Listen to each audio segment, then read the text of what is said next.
Morning बेटा, welcome back to the online class of SS.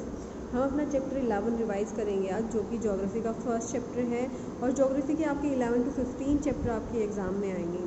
सो अपना chapter है environment. इसके शॉर्ट आंसर टाइप क्वेश्चन अभी हम रिवाइज कर रहे हैं। What is an ecosystem? एक इकोसिस्टम या पारिस्थितिक तंत्र क्या होता है?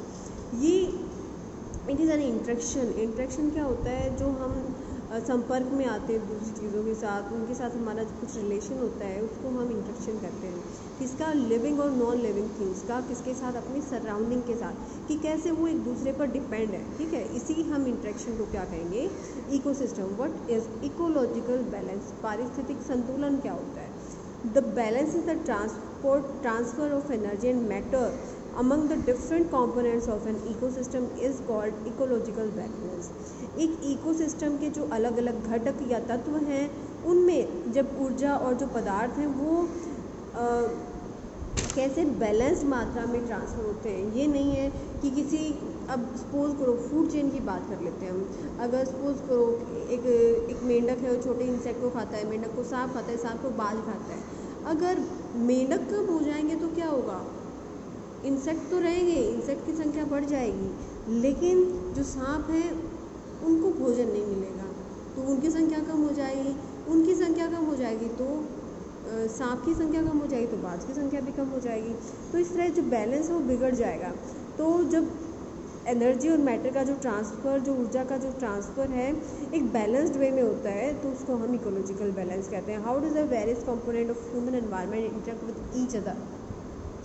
कैसे जो ह्यूमन एनवायरनमेंट के, जो मानव वातावरण के, जो पर्यावरण के जो घटक हैं, वो एक दूसरे के साथ इंटरेक्ट करते हैं। एग्जाम्पल बताना है हमें। The various component of human environment, जो ह्यूमन एनवायरनमेंट के जो अलग अलग घटक हैं वो एक दूसरे पर आश्रित होते हैं। एग्जाम्पल में क्या है? एनिमल्स और जो ह्यूमन्स हैं वो प्लांट्स पर डिपेंड करते हैं अपने सर्वाइवल के लिए, जबकि जो प्लांट्स हैं वो एनिमल्स पर डिपेंड करते हैं ह्यूमस और CO2 के लिए। ठीक है। Discuss the major components of biotic environment. Biotic environment के मुख्य घटक कौन से हैं? Human, plants, animals. ठीक है। इवन जो माइक्रो ऑर्गेनिजम्स हैं ये भी इम्पॉर्टेंट कंपोनेंट हैं बायोटिक एनवायरनमेंट के। Explain the sustainable development. Sustainable development क्या होता है? सस्टेन करना मीन्स बनाए रखना। ये एक ऐसा विकास होता है जो वर्तमान की आवश्यकताओं को पूरा करता है बिना किसी कॉम्प्रोमाइज़ के। इसके साथ फ्यूचर की जो जनरेशन्स हैं, जो हमारी भावी पीढ़ियां हैं, उनकी आवश्यकताओं को प्रभावित किए बिना हमारी जो आवश्यकताएं उनकी पूर्ति करता है। Next discuss the major components of environment. Environment के मुख्य घटक बताने हैं। एनवायरनमेंट के दो मुख्य घटक हैं, नेचुरल एनवायरनमेंट और ह्यूमन एनवायरनमेंट। नेचुरल एनवायरनमेंट को 2 पार्ट्स में डिवाइड कर रखा है हमने, फिजिकल एनवायरनमेंट और बायोलॉजिकल। फिजिकल एनवायरनमेंट के पार्ट्स हैं land, air and water. Biological environment में बायोस्फीयर शामिल करते हैं। ठीक है। बायोस्फीयर क्या है? जहाँ पर लैंड, एयर और वाटर मिलकर किसको सपोर्ट करते हैं? लाइफ को। ठीक है। ह्यूमन एनवायरनमेंट में बिल्ट एनवायरनमेंट और सोशो कल्चरल एनवायरनमेंट। बिल्ट जो हमने बनाए हैं, houses, roads, dams, whatever the human has built, उसको हम कहेंगे built environment. Socio cultural environment में हम शामिल करते हैं सामाजिक और सांस्कृतिक पर्यावरण, जो हम इंटरेक्शन करते हैं आपस में, उसको कहेंगे। जैसे फैमिली है, कम्युनिटी या समुदाय है, जो लोगों का समूह होता है। Explain the meaning and importance of biosphere. Biosphere का मीनिंग और इम्पॉर्टेंस बतानी है, क्या इसका मतलब है, क्या इसका महत्व है। बायोस्फीयर वो स्फीयर है, वो भाग है जहाँ पर हवा, पानी और ज़मीन मिलकर जीवन को क्या करते हैं? सपोर्ट करते हैं, सहयोग करते हैं। अब सपोज करो हवा नहीं होती, केवल लैंड और वाटर होता। अब हवा नहीं है तो पानी भी नहीं होगा, क्योंकि पानी क्या है? H2O है, 2 हाइड्रोजन और 1 ऑक्सीजन है। तो अकेली ज़मीन होती तो क्या होता? क्या लाइफ पॉसिबल होती? नहीं। It supports biodiversity. बायोडाइवर्सिटी मतलब जैव विविधता को ये प्रोत्साहन देता है। It makes earth unique planet. ये अर्थ को एक अनोखा प्लेनेट बनाता है। कैसे बनाता है? क्योंकि हमारी अर्थ पर लाइफ पॉसिबल है। Discuss the domain and source of hydrosphere. Hydrosphere का जो डोमेन है उसको अब बताना है आपको क्या है। और हाइड्रोस्फीयर के सोर्सेज, स्रोत क्या है? Hydrosphere the part of earth surface which is covered by water. Earth की सरफेस का वो पार्ट जो पानी से कवर्ड है उसको हम हाइड्रोस्फीयर करेंगे। सोर्सेज क्या हैं, कहाँ से हम पानी ले सकते हैं? Ocean, seas, lakes, river, bays, icecaps. Icecaps क्या, जो हमारे पोल्स पर आइस जमी हुई है। Glaciers, ground water, fresh water are the source of hydrosphere. ठीक है बेटा। Next question, explain the meaning and extent of lithosphere. Lithosphere का मतलब और एक्सटेंट मतलब फैलाव बताना है। ठीक है, और इसका पर्यावरण में क्या महत्व है? Lithosphere is the outer most solid layer of the earth. Lithosphere पृथ्वी की सबसे बाहरी जो भूपरपटी है, भूपरपटी या कहेंगे सॉलिड भी है, ठोस है। ठीक है, एवरेज थिकनेस है 100 किलोमीटर। ठीक है, कॉन्टिनेंट्स पर इसकी थिकनेस है लगभग 32 किलोमीटर और ओशन फ्लोर के नीचे इसकी जो सतह की मोटाई है वो है 8 किलोमीटर। ये रहने के लिए, बिल्डिंग बनाने के लिए, रोड, फैक्ट्रीज वगैरह बनाने के लिए लैंड प्रोवाइड करता है हमें। नेक्स्ट एक क्वेश्चन हमारा last, what is atmosphere, how does it protect human life. वातावरण क्या है? ठीक है, और ये कैसे हमारी जो मानव जीवन है उसको प्रभावित करता है, और एटमॉस्फेयर में जो चेंज हो रहे हैं उस पे का एनवायरनमेंट पे क्या इफेक्ट है। जो अर्थ के चारों ओर जो हवा का आवरण है उसको हम एटमॉस्फेयर कहेंगे। ये हमें ऑक्सीजन प्रोवाइड करता है, अर्थ का टेम्परेचर बनाए रखता है और सन की जो यूवी रेज है उसको एब्जॉर्ब करके उनकी हानिकारक किरणों से हमें बचाता है। एटमॉस्फेयर में चेंज होने के कारण जो वेदर और क्लाइमेट है उसमें भी चेंज हुए हैं। एटमॉस्फेयर में चेंज हो गया, क्या ग्लोबल वार्मिंग कॉज हो गई है। अब वेदर और जो क्लाइमेट, जो मौसम और जो जलवायु है उसमें भी आप चेंजेस देख सकते हैं।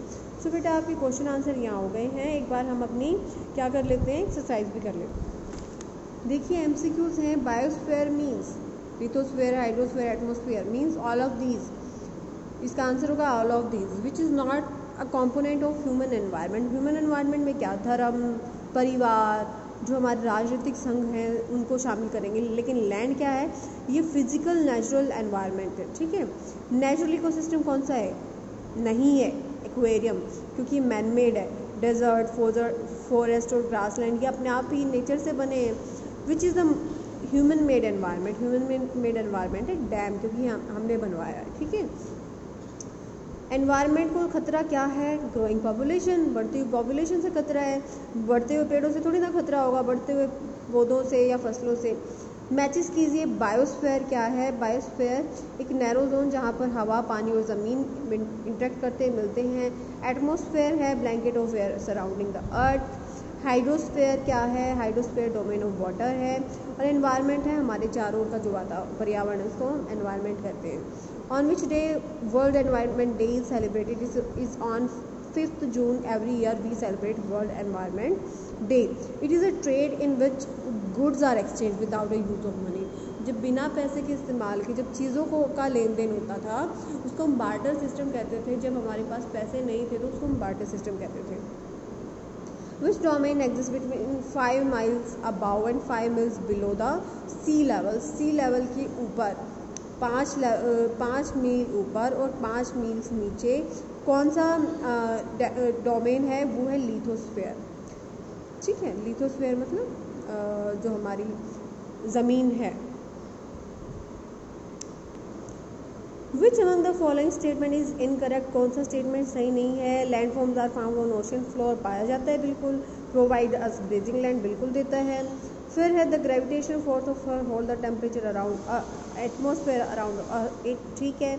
All animals, plants, human beings do not depend on their immediate surrounding, गलत है, क्योंकि प्लांट्स, एनिमल और ह्यूमन हैं वो अपनी जो सराउंडिंग्स पे डिपेंड करते हैं।